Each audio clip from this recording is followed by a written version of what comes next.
Zoti Topi, si e pat këtë kërkesë të SPAK-ut? U duk se gjykata kushtetuese të paktën përkohësisht do të ulte hovin e kësaj çështje, por SPAK-u nuk është mjaftuar as në këtë fundvit. Unë besoj që SPAK është në linjën e vetë të natyrshme. Natyrisht nuk ka qenë rrugë e lehtë të ndërtimit të personalitetit. Mendoj që SPAK-u e ka fituar këtë. Dhe ka krijuar një autonomi, mendoj unë, absolute nga politika. Dhe kjo është një nga meritat që, sidomos me veprimin e sotëm, unë ja njoh SPAK-ut. Zoti Topi, ju po thoni që kjo është prova që pretendon përfundimisht atë vulën finale të autonomisë nga politika? Shiko çfarë ndodh. Tani unë jam njeri politikës. Kam eksperiencën time politike dhe institucionale. Po të shikosh ligjërimet e zotit Rama, do të shikosh një lloj ambiguiteti të çuditshëm. Pra, në mjeksi quhet intermitencë, një ditë ndryshe, një ditë ndryshe. Pra kjo fizionomia e kryeministit tonë, nuk kam asgjë personale, unë bëj vetëm një analizë politike. Dhe kam përshtypjen se kur flisni për dy standardsinë e retorikës së tij e keni në raport me drejtësinë. Për gjithçka, po sidomos me drejtësinë. Ai një ditë thotë që kemi ndërtuar drejtësinë e re, që edhe kjo është relativisht e pranueshme. Që e konsideron merit Partia Socialiste? Sepse ne dim fare mirë që është rast unikal në historinë e parlamentit pluralist që 140 deputet votojnë dhe ne dim fare mirë se çfarë presioni ndërkombëtar ka qenë për të futur Shqipërinë në një reformë, ndoshta reforma më e rëndësishme. E para. E dyta, specifikisht kur flet për SPAK-un. Një ditë kur ndjehet mirë, relativisht e vlerëson e lavdëron, duke pasur kujdesin që mos kritikohet nga ata që monitorojnë situatën, ditën që realisht ndjehet shumë keq, tenton të reagojë dhe ne e dim fare mirë mbi baza të instinkteve të mbrojtjes. Se ka ditë të tilla si kjo e sotme që do t'u arrisjell pas pak në vëmendje reagimin e tij që është i pakursyr raport me drejtësinë. Patjetër, ja, këtë kisha parasysh që ai sot doli absolutisht jo në subkonsciencë, po doli në konsciencën e plot dhe konscienca përballë publikut. Ne kemi lexuar, nuk ka asgjë për të menduar se çfarë ai ka në mendje, por ai e ka shprehur qartë dhe ne analizojmë pikërisht atë që ka thënë ai. Para se të shkoj tek analiza e kontekstit të reagimit kryeministit ditën e sotme, që nuk është vetëm një analizë që do të bëjmë në këtë drejtim, do doja idenë dhe gjykimin tuaj. Çfarë pas këtij momenti SPAK zëvendës kryeministri? Mbas këtij momenti SPAK-u me të drejtë fut në lojë institucionin më të rëndësishëm që ka një republikë parlamentare. Të cilën kryeministri, sidomos ky i fundit, po në përgjithësi kryeministrat nuk kanë pasur në respekt veçantë.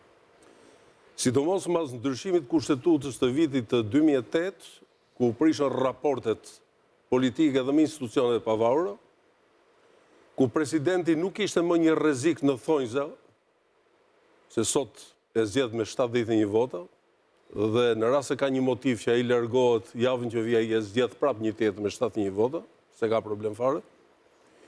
Kështu që unë mendoj që SPAK-u, si një institucion shumë i rëndësishëm, fut në lojë institucionin absolutisht më të rëndësishëm të një republike parlamentare, që është Kuvendi, dhe vendos atë jo vetëm në një plan juridik, por mbi të gjitha një plan politik dhe sidomos në planin moral. Këtu gjërat qartësohen. Pra, kur të fillojnë debatet politike, ne do të shikojmë ku janë. E që në këtë arenë nuk është as precedenti i parë në këtë drejtim, donse një rëndësie tjetër. Ka absolutisht edhe raste tjera, por sipas me, ky është rasti par excellence. Në këtë etapë besoni që është një betejë me kohën apo mund të ketë edhe zgjidhje sekondare përveç kohës? Jo, unë mendoj që është në kohë. Është në kohë. Pastaj, unë e di fare mirë që politika cakton të gjitha institucionet, sepse nga parlamenti derivojnë të gjitha institucionet, Tashmë ka një element të ri me bazën juridike që rregullon në sistemin e drejtësisë që edhe autorregullohet, por tek e fundit politika është ajo. Marrë në konsiderat vetëm atë lloj presioni që ekziston në distancë. Herë thuhet, herë nuk kuptohet. I kujtohet Spakut që ka një juridiksion 9 vjeçar, i kujtohet që ka edhe 3 vjet. Ndërkohë që një politik, për më tepër personi i cili krenohet që ka hapur rrugën i drejtësisë të re, duhet ishte i pari që të zgjaste afatin e funksionimit të Spakut dhe të institucionit, sepse rastet tregojnë që ky nuk është një moment më i gjërave retrospektiv, por gjërat po konsumohen tani. Dhe në rast se ne do të çedojmë tek institucionet e drejtësisë që i kemi ndërtuar dhe i kemi përkrahur, dhe indeksi i popularitetit të Spakut është rritur dhe sidomos me këte të ditës sotme, unë mendoj që është lartë. Është rikredituar, po thoni. Absolutisht, unë nuk mendoj që duhet ketë alibi që të mos i rritet. Kredibilitetin raport me publikun edhe besueshmëria si institucion. Por, juridiksioni për të shkuar edhe më tej se sa 9 vjet. Po duket se kasa politike nuk mendoj njësoj, por do ta ridiskutojmë pas pak, sepse kryeministri ka hedhur një ide për të ndarë nga ujrat e pista këtë reformë që në fakt e konsideron merit të kasës politike që e përfaqëson. Unë jam një person që sot nuk jam politikë aktive, por mbi bazë një eksperiencë të gjatë politikë dhe një institucion, kam zërin tim publik. Ky është mendimi im. Sigurisht, dhe besoj që prevalon objektiviteti në këtë rast. Unë besoj sepse jam i vërtet në këtë që them. Do të rikthehemi në këtë pikë, por të marrim dhe një impresion të parë panelistëve për këtë që ka ndodhur sot. Zoti Zogaj, çfarë lexuat me këtë vendimarrje të fundit dhe kërkesën që SPAK tashmë ka adresuar? Lexova një gjë që pritej, gjithë e prisnin. Njerëzit konfondojnë vendimin për pezullimin kryeministës dhe ministrës, që u hodh poshtë në gjykatën kushtetuese, është një çështje e Pra po më thoni që ishte thjesht dhe vetëm çështje kohe. Pa diskutim, ata morën një vendim para në fillim që kjo të mos shkojë më në punë, sepse është e pandehur, ka disa akuza penale që po vazhdojnë të hetohen.